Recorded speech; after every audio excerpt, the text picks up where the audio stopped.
Uma boa sexta para vocês aí, Deus abençoe teu dia. Queria começar uma reflexão com você aqui num texto de Hebreus 13 que diz assim: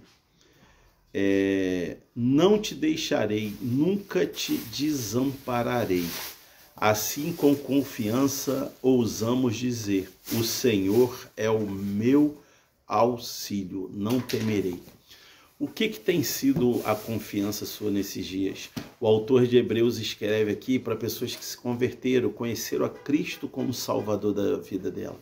De repente você que está me ouvindo ainda não teve essa experiência, e hoje pode ser o dia para você ter essa experiência de que Cristo venha ser o caminho, a verdade e a vida em tudo que você vai fazer. E você deixar aquela maneira em que você não tinha esperanças e expectativas na sua vida. E você se guiava por você mesmo, pelo que os outros falavam. Mas queria dizer para você, Jesus falou: não vos deixarei órfãos, enviarei um Consolador, o Espírito Santo, que é o Espírito da verdade, que vai te guiar em tudo. Então, a história de Jesus é conhecida por todas, né? Que ele foi crucificado numa cruz, ressuscitou. E isso tudo foi porque o homem lá no Éden caiu, ele se desconectou de Deus. Semana o pastor Renato estava até pregando quarta sobre a árvore da vida, onde Deus é que nos sustenta em tudo, em quem está a nossa confiança. Ou a árvore do conhecimento do bem e do mal, onde o homem se desliga de Deus e ele começa a tomar suas decisões em si mesmo. E a gente vê o caos que isso tem trazido a toda a terra. E aprove hoje eu estar aqui compartilhando isso com vocês. Então, a diferença das duas árvores é que uma a gente depende totalmente de Deus. Mas não dá para a gente ficar na árvore da vida e na árvore do conhecimento do bem e do mal. Então, para a gente ficar na árvore da vida hoje, Adão teve esse privilégio. Deus criou ele e conectou lá no jardim. Hoje, eu e você nascemos na árvore do bem e do mal. Nascemos ali, porque a gente é gerado em pecado. Mas veja só, o pecado não é o ato sexual, não, irmãos. O ato sexual foi criado por Deus. Ele criou o homem e a mulher para isso. Agora, gerado em pecado, porque como a gente conhece aí o DNA, que vai trazer as características nossas, assim a gente vem com o DNA lá da criação de Deus. Só que Adão, ele se desconectou de Deus pelas suas escolhas. E eu queria falar de duas coisas que é importante para a nossa vida aqui. Falei para vocês que o caminho é Jesus. Então você que está me ouvindo, que ainda não teve essa experiência, é oportunidade. Você aí pode confessar Jesus como Senhor e Salvador da tua vida. E você que já o conhece, a Bíblia fala também o seguinte: quanto o trato passado, a gente não vive mais com esses rudimentos. Porque a gente que teve essa experiência com Cristo, a gente não pode deixar o curso desse mundo guiar a nossa vida. A gente tem as sãs escrituras, que é a palavra de Deus que vai guiar a nossa vida. E o cabeça que é Jesus, para nos guiar a tudo aquilo que a gente vai fazer. E esse texto de Hebreus 13 fala de duas coisas que é importante na nossa vida. Você já viu muito aí se falar, né? E o mundo, ele ostenta muito isso.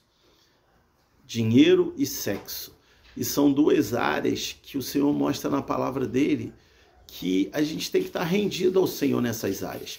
Eu queria ler para você o seguinte nesse texto de Hebreus 13. Diz assim o versículo 4: digno de honra entre todos seja o matrimônio, bem como o leito sem mácula. Olha só, digno de honra entre todos seja o matrimônio. Então, por quê? O matrimônio foi a primeira coisa que Deus estabeleceu na criação para o homem. Porque ele chegou e falou que deixará o homem, o seu pai e a sua mãe, e unir-se-á a sua mulher, e os dois serão uma só carne. Então isso é algo que foi criado no céu por Deus. Então o casamento é uma bênção, e ele é digno de honra entre todos. Então a gente vê o quanto se faz coisas para destruir o casamento, para desligar as famílias, porque é um projeto que Deus criou, e a gente tem que ser o primeiro a lutar por isso, porque lutar pelas coisas que Deus criou é maravilhoso. E o interessante é que ele fala: Não só o casamento, mas que esse leito seja sem mácula. A gente vê aí como que a pornografia é espalhada, como que as crianças antes do tempo são estimuladas a essa área sexual tão fora daquilo que Deus criou, tão fora daquilo que Deus planejou. Porque a gente vê o homem e a mulher formados por Deus, eles já eram seres adultos e completos. E ali sim, o Senhor estabelece o casamento para eles. Então não foi algo feito para as crianças viverem isso.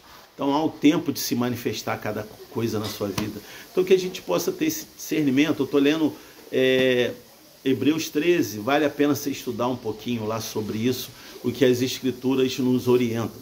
E o segundo ponto que ele fala é o seguinte, ó, o versículo 5 diz assim: seja a vossa vida livre do amor ao dinheiro, contentando-vos com o que tendes, pois ele mesmo disse, aí aquele versículo que eu falei no começo, não te deixarei, nunca te desampararei. Amados, a gente sabe aí, o mundo corporativo, né? Eu trabalho para uma franquia. Terça estava num evento e a empresa quer sempre crescer, e a empresa quer sempre mais, e o mundo está aí, né, para você ter sucesso, ter êxito na tua carreira. Veja só, a gente não está numa antítese disso, mas a Bíblia fala em 1 Timóteo o seguinte, que o amor do dinheiro é a raiz de todos os males. Então que você possa ganhar muito recurso financeiro, mas se você entender o propósito que Deus quer para a tua vida nisso. Então que o dinheiro não seja a tua fonte de sustento. O Senhor está falando ali, porque quando a gente vai deixando o dinheiro